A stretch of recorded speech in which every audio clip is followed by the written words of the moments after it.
Well,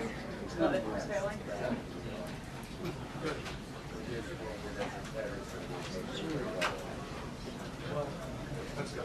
Well, it just doesn't sound nice when you say that.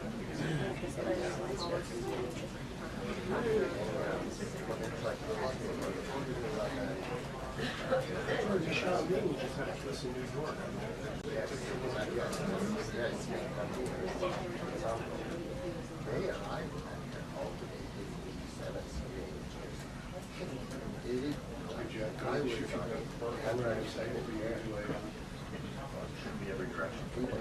Someplace one of the youths Dougie's one of the youths. Oh yeah, how cute.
afternoon, everybody. How are we? It's a newsy day indeed. And last night we saw the very best of America. After spending nearly 3 aboard the International Space Station, Butch Wilmore and Suni Williams are back on Earth. These two incredible astronauts were only supposed to be up there for 8 days, but because of the Biden administration's lack of urgency, they ended up spending 9 months in space. Joe Biden's lack of courage to act boldly and decisively was a big reason why Butch and Suni did not make it back until yesterday. But President Trump doesn't waste time.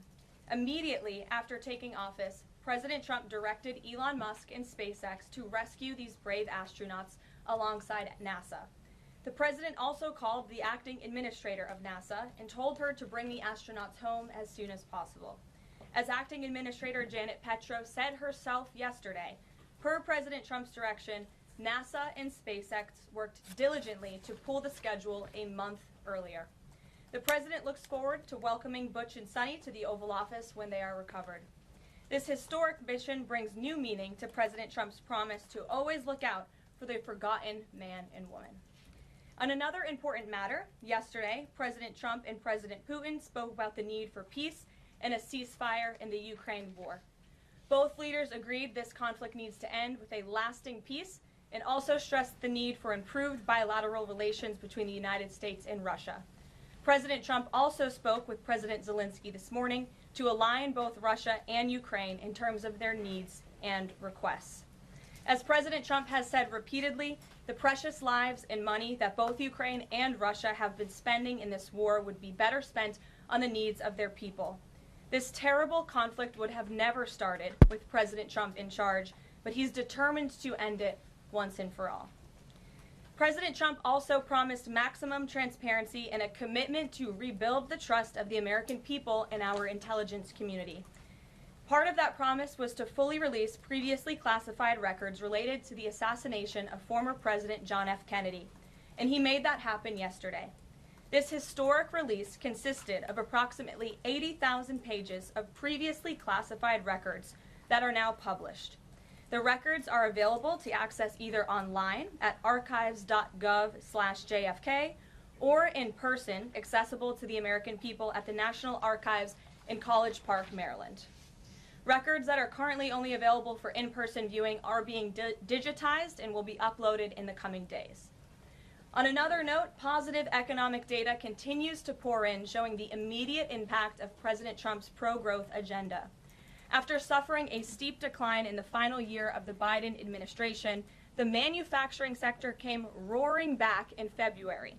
Industrial production surged in February, these are new numbers, 3 times at a greater 3 times rate than the expectations to its highest ever recorded level. And President Trump's laser focus on massive deregulation and unleashing our domestic energy industry is leading to stabilities for Americans' bottom lines. As Newsweek summed it up today, gas prices are plummeting under President Trump. And the Trump administration continues to make American communities safer through our ongoing mass deportation campaign of illegal alien criminals. Yesterday, FBI Director Kash Patel announced the agency captured another fugitive from its 10 most wanted list, securing the extradition of Francisco Javier Roman Bardeles, a key senior leader of the brutal MS-13 gang. And the brave men and women of ICE also arrested a number of dangerous aliens across the country in recent days. You will see them on this screen. ICE San Francisco just arrested a citizen of Guatemala convicted of sexual battery. ICE New Orleans arrested a citizen of Ecuador convicted of rape in Suffolk County, New York. ICE Atlanta arrested a citizen of Mexico convicted of assault by strangulation. ICE Dallas arrested a citizen of Mexico convicted of assault with a firearm and rape with a foreign object. And ICE Houston arrested a citizen of Guatemala convicted of indecent sexual contact with a child in Texas. These are heinous criminal alien monsters who the previous administration allowed to flood into our country. And every time President Trump and this team deport one of them, our country becomes safer.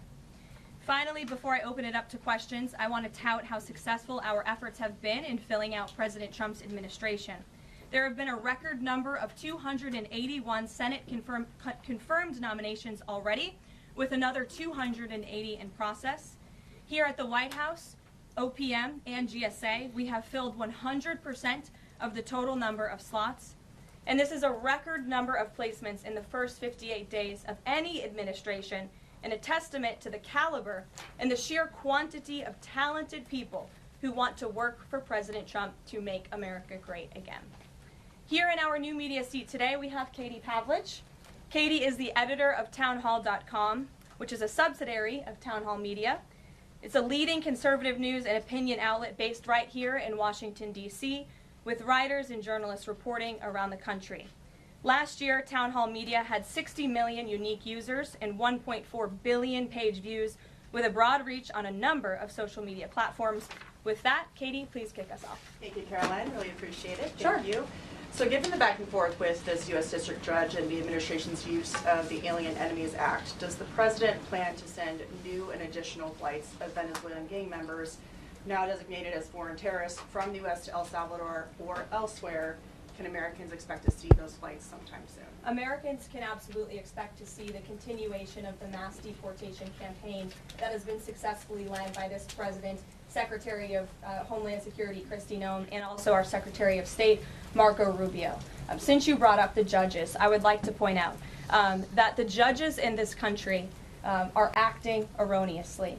We have judges who are acting as partisan activists from the bench. They are trying to dictate policy from the President of the United States. They are trying to clearly slow walk this administration's agenda, and it's unacceptable. As the President said last night, we will continue to comply with these court orders. We will continue to fight these battles in courts, but it's incredibly apparent that there is a concerted effort by the far left to judge shop, to pick judges who are clearly acting as partisan activists from the bench in an attempt to derail this president's agenda. We will not allow that to happen. And not only are they usurping the will of the president and the chief executive of our country, but they are undermining the will of the American public, tens of millions of Americans who duly elected this president to implement the policies that are coming out of this White House. And then one more question. Senate Minority Leader Chuck Schumer said yesterday that he was united with Democrats in working against Americans who, quote, their attitude is, I made my money all by myself, how dare your government take my money from me? Or, I built my company with my bare hands, how dare your government tell me how to treat my customers? What is the president's response to this, given his upcoming tax agenda and need to work on Capitol Hill? Well, we certainly hope that Democrats all of a sudden are for more money in the pockets of the American public. The president has made it incredibly clear that he is committed to tax cuts. He is committed to passing a big reconciliation package later this year, ending no taxes on tips, taxes on overtime, no taxes on Social Security for our hardworking seniors. And we encourage everybody on Capitol Hill to support that when it comes to the finish line, especially Democrats who clearly need a boost from the American public right now. Their approvals are at an all-time record. Well, thanks for being with us, Katie. Gary. I have one other question, but I want to follow up on Katie's question, actually. You said the mass deportation campaign would continue, but she asked about the flights specifically. Will those flights to El Salvador continue while this case is being appealed? We don't have any flights planned specifically, but we will continue with the mass deportations. And I would just like to point out that the judge in this case is essentially trying to say that the president doesn't have the executive authority to deport foreign terrorists from our American soil. That is an egregious abuse of the bench. This judge does not have that authority. It is the opinion of this White House and of this administration, and that's why we're fighting this in court. And it's very, very clear that this is an activist judge who is trying to usurp the president's authority. Under the Alien Enemies Act, the president has this power. And that's why this deportation campaign has continued. And this judge, Judge Boasberg, is a Democrat activist. He was appointed by Barack Obama. His wife has donated more than $10,000 to Democrats, and he has consistently shown his disdain for this president and his policies, and it's unacceptable. You took me right where I wanted to go about the idea that these people are all foreign terrorists, but Judge Boasberg was originally appointed by George W. Bush and then elevated by Barack Obama. I just feel like I should clear that up. Well, let me just say something to that effect, Garrett. 67% of all of the injunctions in this century have come against which president? Donald J. Trump. Let me say that again. 60% of the injunctions by partisan activists in the judicial branch have come against President Donald Trump, and 92% of those have been from Democrat-appointed judges. This is a clear, concerted effort by leftists who don't like this president and are trying to impose or slow down his agenda. So, given that, do you think it's a good use of Congress's time and the president's political capital to try to impeach and remove a federal judge, which would take 67 votes you're unlikely to get in the Senate? Well, look, the president has made it clear that he believes this judge in this case should be impeached, and he has also made it clear that he has great respect for the Chief Justice John Roberts, and it's incumbent upon the Supreme Court to rein in these activist judges. These partisan activists are undermining the judicial branch by doing so. We have co-equal branches of government for a reason, and the president feels very strongly about that. Jackie. Thanks, Caroline. What options does the president have to, he says he's going to follow court orders. He wouldn't defy a court order, but he's raised these concerns about these judges acting in such a partisan way.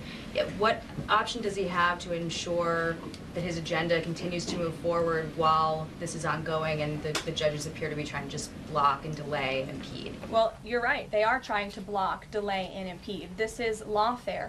The president is no stranger to it. He faced it in his campaign, and this is a continuation of the lawfare that President Trump faced as a candidate, and he's now unfortunately facing as a president. Clearly, these partisan activists in the judicial branch didn't get the memo on November 5th when the American people overwhelmingly re-elected this president to continue with mass deportations. So White House counsel and the Department of Justice are working on this. They're appealing these cases, and we will continue to use the full weight of the White House counsel's office and the president's team of lawyers to fight this in court, because we know we will win even if we have to go all the way to the Supreme Court. And one more on TDA.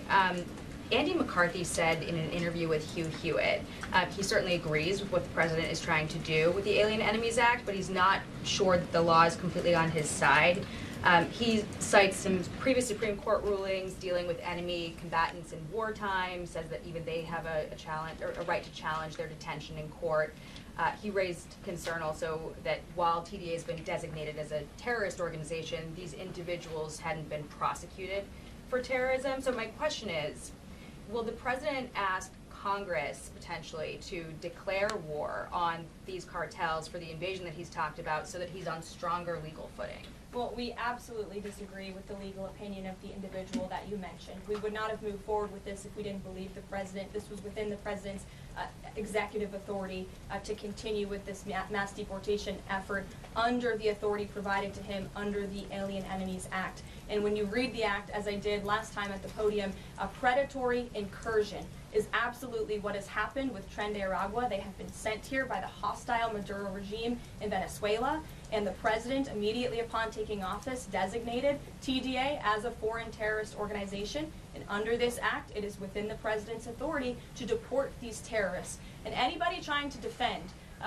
these terrorists who have now been sent off of American soil should talk to the families of the individuals who these heinous monsters have killed and have raped. If you talk to those families, they are so heartened by the president's decision to take tough action and to use his executive authority, something that no other president has been willing to do, because President Trump does what he says he's going to do, and he is deporting these foreign terrorists from American soil to secure our homeland, and he's within his rights to do that. And very quickly on Tesla, there's a website that's trying to dox Tesla owners across the country and saying they're only going to take down personal information when people show that they've sold their cars. What's the administration going to do about that? I haven't seen that website, but we certainly think it's despicable, the violence that has taken place against Tesla, the company, its employees, and also just Americans who have chosen to drive an electric vehicle. Many of them are Democrats, by the way. Democrats were big supporters of Tesla and of electric vehicles until Elon Musk decided to vote for Donald Trump. So we would like Democrats to also come out and condemn this heinous violence that we have seen, and I believe the Attorney General has said she's investigating these incidents as acts of domestic terrorism.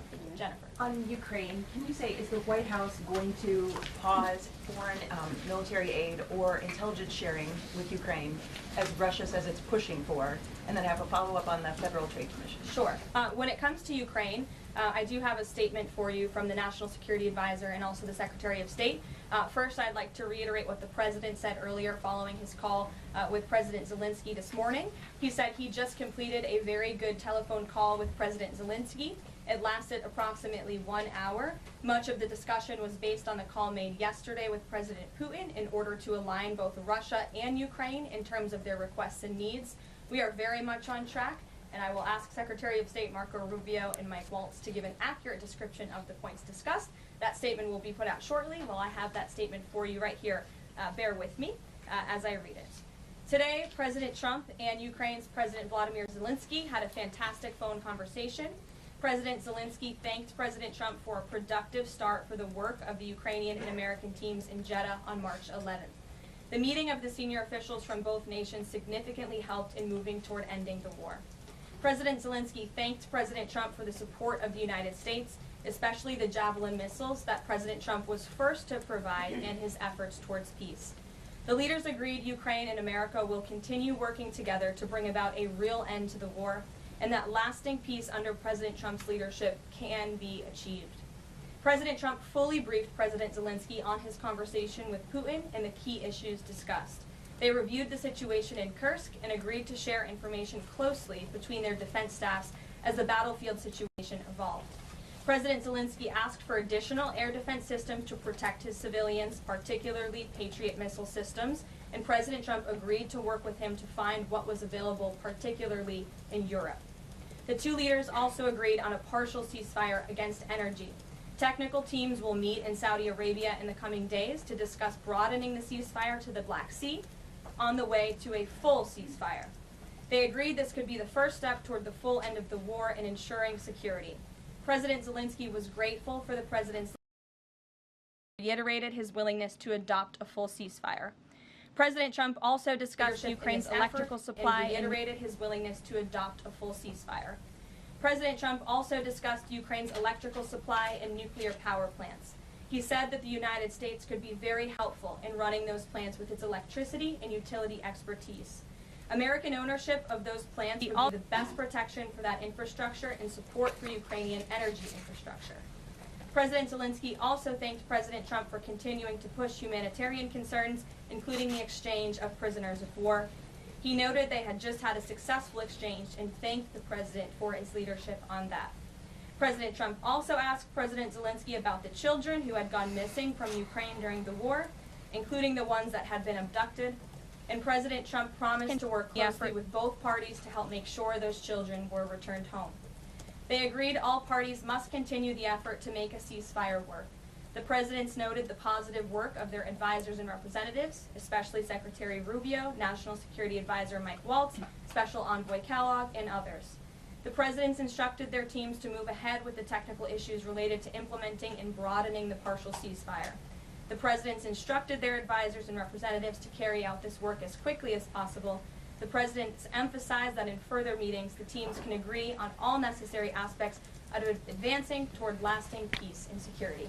That is a lengthy statement that was just given to me, so thanks for bearing with me. Our office will, of course, provide this after. And as you know, as I just pointed out in the statement, the president's team of negotiators and national security experts will be heading to Saudi again later this week to continue working on and ironing out the details. But I would just like to emphasize we have never been this close to peace, and it's only because of President Trump that we are here. I think a couple of years ago, as you all reported on the war, it was incomprehensible to have a partial ceasefire in this conflict. And today that is true because of the leadership of this president. So you said they agreed to closely share information between their defense staffs. Does that mean all intelligence sharing will continue? So the White House is rejecting Russia's request to pause that? Intelligence sharing in terms of defense for Ukraine will continue to be shared. Mary.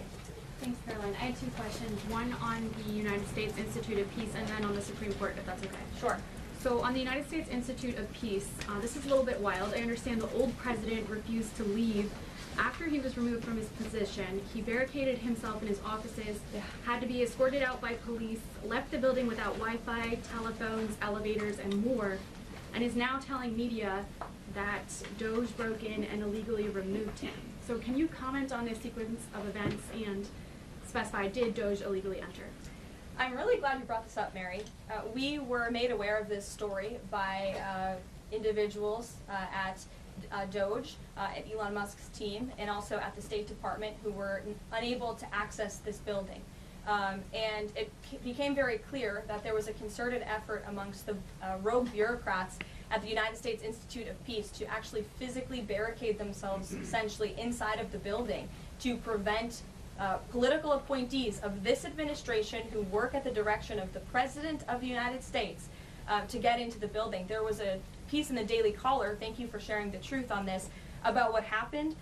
Staff contacted the MPD in an attempt to prevent DOJ personnel from entering. They barricaded the doors.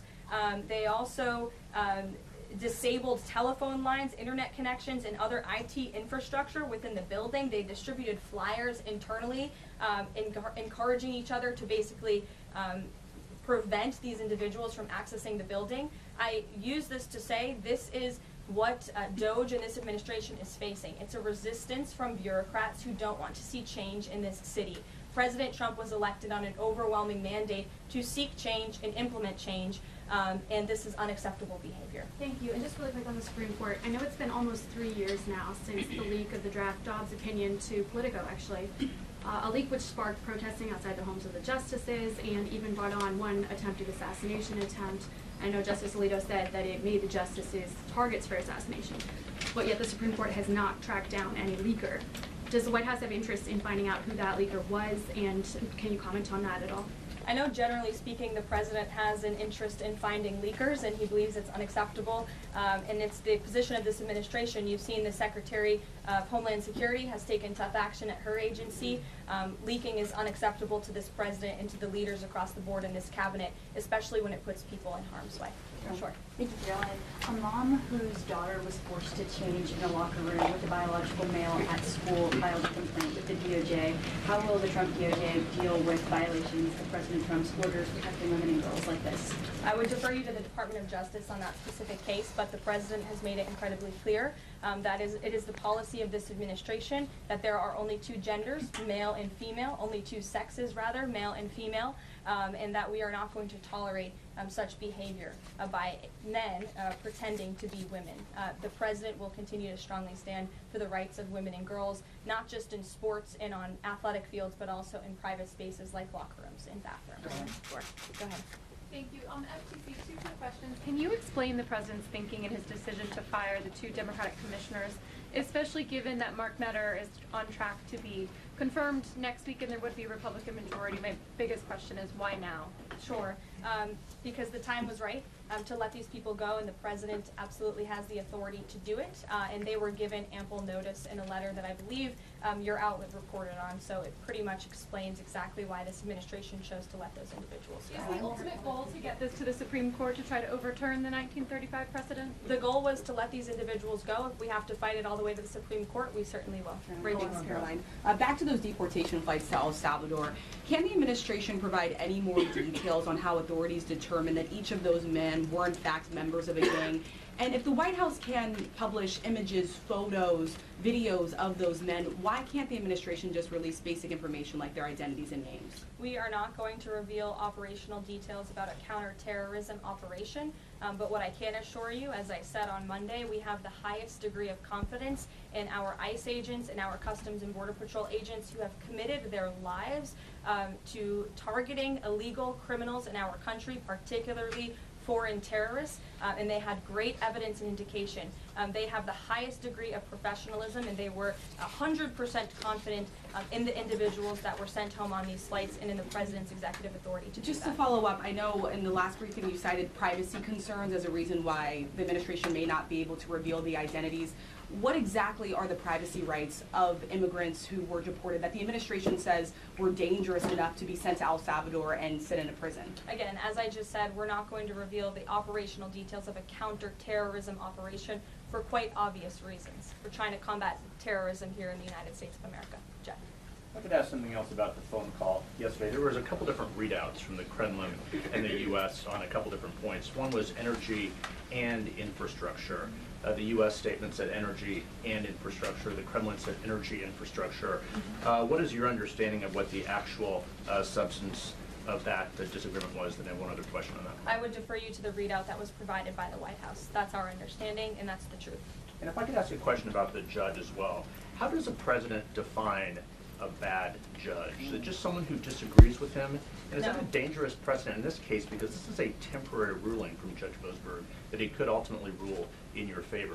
Is he setting up a standard here for calling for the impeachment of a judge who may ultimately rule on your side? No, it has nothing to do with disagreeing with the president on policy. It's with disagreeing with the Constitution and the law. And it's trying to usurp the authority of the executive branch of this country. It's having baseless reasoning for these injunctions. And it's a clear effort by these judges to slow roll this president's agenda.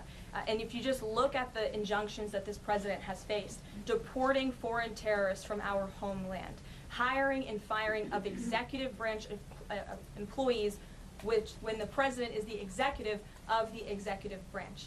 You also see an injunction by a partisan activist judge when it comes to the Secretary of Defense trying to determine the readiness of our troops and the qualifications of our troops in our armed forces. Does a single district court judge really have more authority over the Commander-in-Chief and the Secretary of Defense to determine who should serve in our United States Armed Forces? Absolutely not. Anyone who has taken a basic civics lesson can understand that, and it's ridiculous lawfare that we are witnessing. The president said he supports. I'm sorry, the president said he respects the Chief Justice here. Does he respect him specifically on this case and this opinion, or respects him overall? And has he spoken to any other Supreme Court justices? The president respects Chief Justice Roberts overall. He just expressed that to me in the Oval Office, but it's also quite clear that the Supreme Court needs to rein in these judges who are acting as partisan activists, and they are undermining the judicial branch, and it's a dereliction of duty on their behalf. And how would they rein them in? Deanna, go ahead. Thank you so much, Caroline. On the call with Zelensky, did they discuss the minerals deal at all? Is that back on the table, and what do the Ukrainians have to do to get that back on the table? And then one on the Russia call as well. Again, I just provided a very lengthy readout of the call that was provided by the Secretary of State and the National Security Advisor.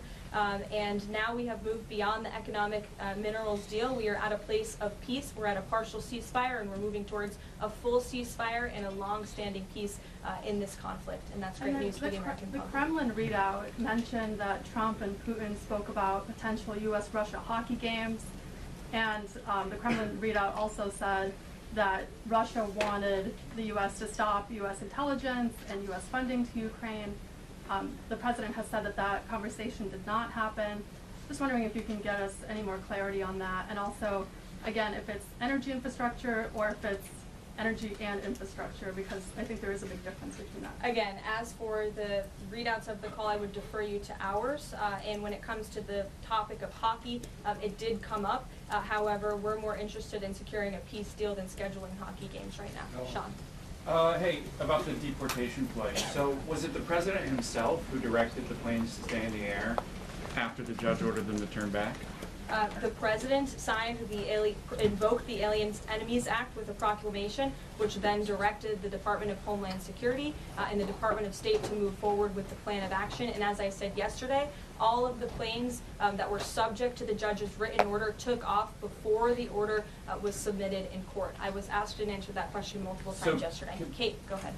Is the president still considering pressuring Russia with sanctions or tariffs to try to get a full ceasefire? And is there any kind of deadline or timeline that the White House has in mind for when that pressure might ramp up? Again, the president had a nearly 2-hour-long call with President Putin yesterday. We provided a readout of that call, and we have his negotiating team heading to the Middle East this week to continue these discussions in regards to sanctions and any other details. I'm not going to give a readout of those from this podium. And on TikTok, is Oracle the leading contender for a deal? And would the U.S. back a deal that keeps TikTok's algorithm and the underlying technology still in Chinese hands? As President Trump does so well, we don't get ahead of ourselves when we are in the midst of the art of the deal. So when the president and his team are ready to announce a deal on TikTok, which is a high priority for the president, we will make that known. I've seen that reporting, but I'm not going to comment on it just yet. Sure, go ahead.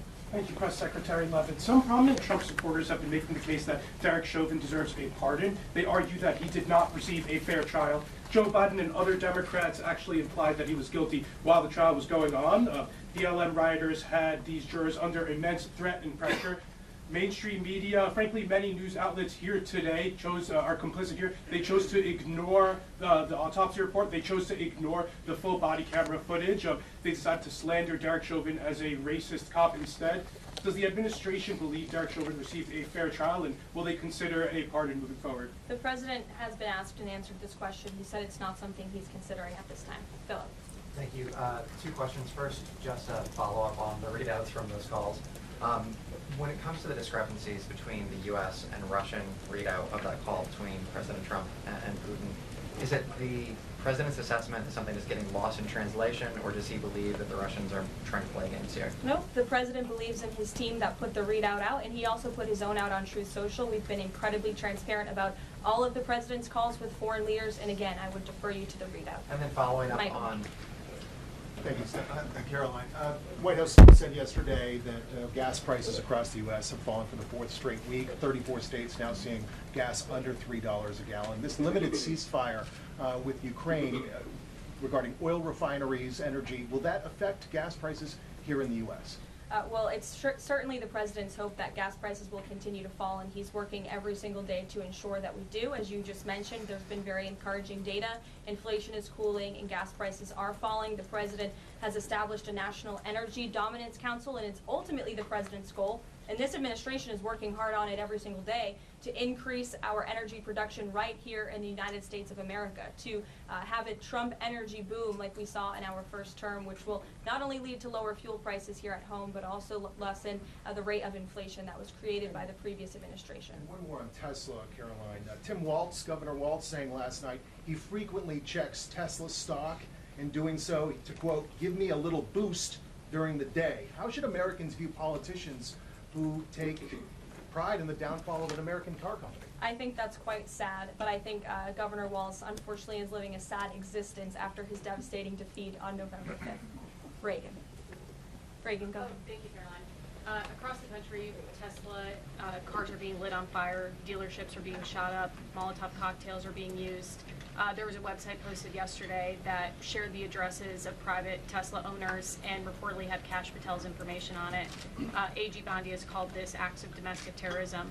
Does the White House have any indication that this is some sort of coordinated movement or that it's being funded by some outside group? And do you know if the investigation by the DOJ is being investigated as incidents of organized terror? I believe the Attorney General has made her comments clear on that. She is investigating these events as acts of domestic terrorism, and we fully condemn them. And as I said earlier to Jackie's question, we think it's despicable what is happening to not just this American company, but also their innocent employees. And again, innocent Americans who drive these vehicles. We condemn it wholeheartedly. Sure. More than 24,000 workers in 18 agencies are in the process of being reinstated. What is your message to these workers, and can you assure them they won't be fired again as the administration directs agencies to do more layoffs? Well, the administration is complying with the court's order. Again, as I have spoken about repeatedly, we think it's despicable that we have judges acting as judicial activists, partisan activists, trying to dictate who the President of the United States, the executive of the executive branch, can hire and fire. We have never seen anything like this. We are fighting this in court, and we will continue to fight it all the way to the Supreme Court if we have to. And as for federal employees, it's been the very common sense position of this president and the administration that bureaucrats here in Washington, D.C. need to show up to the office just like the rest of America. Middle-class Americans, from doctors to business owners to teachers to law enforcement officers, have to show up to their offices every single day. And the president has made it a clear priority that people in this city have to do the same. And we are also continue to be committed to reducing the scale of our workforce and to reducing the size of our federal bureaucracy here in Washington, D.C. to save taxpayers' money. Annie, go ahead. Thanks so much. In the statement that you read, you referenced the president's interest in helping return Ukrainian children to their parents, to their families. There's an organization that provides intel and information about those children that their aid has been cut. It's a Yale University program that used foreign aid. And I'm curious if, as part of this new thinking with Ukraine, that aid might be unfrozen. I have no updates about that or that specific program at this time. Karen. Thanks, Caroline. Just to follow up on your answer to the question on the minerals deal, you said that the White House has moved beyond the minerals deal. What does that mean? Is that no longer on the table? Nope, it means the minerals deal was that first set of framework that you all saw in that very public meeting with President Zelensky and President Trump in the Oval Office. We are now focused on a long-term peace agreement. As you know, on that deal, or that meeting between President Zelensky and President Trump, the Ukrainian president at the time wasn't talking about a greater peace deal. We are now at that place where we are talking about that. So we've moved beyond just the economic minerals deal framework, and we're looking at a lasting ceasefire. Right now we're at a partial ceasefire, but again, the president is sending his highly skilled, intelligent, and experienced team to Saudi Arabia later this week to continue fighting for peace in this conflict. And I would just reiterate one more time, we have never been closer to peace than we are today. Thank you very much, everybody. We'll see you later. Caroline, can you do an Israel-Gaza question?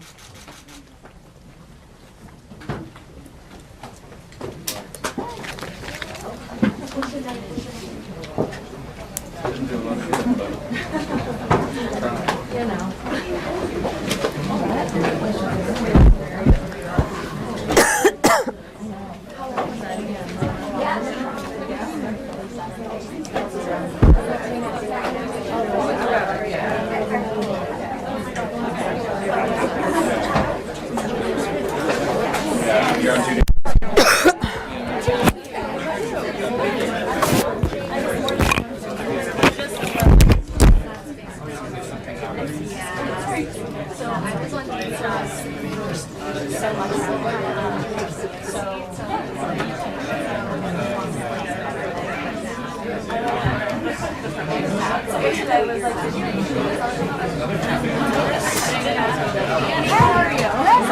Good, good. How's everything going at the Yeah. Tell me yourself. Okay, you know, new beat. A lot. Good. Yeah. Nice to meet on. Well, you've got a great team. Yes. Hey, nice to meet you. I'll see you around. Yeah, bye guys. Hi, how are you? Good to see you.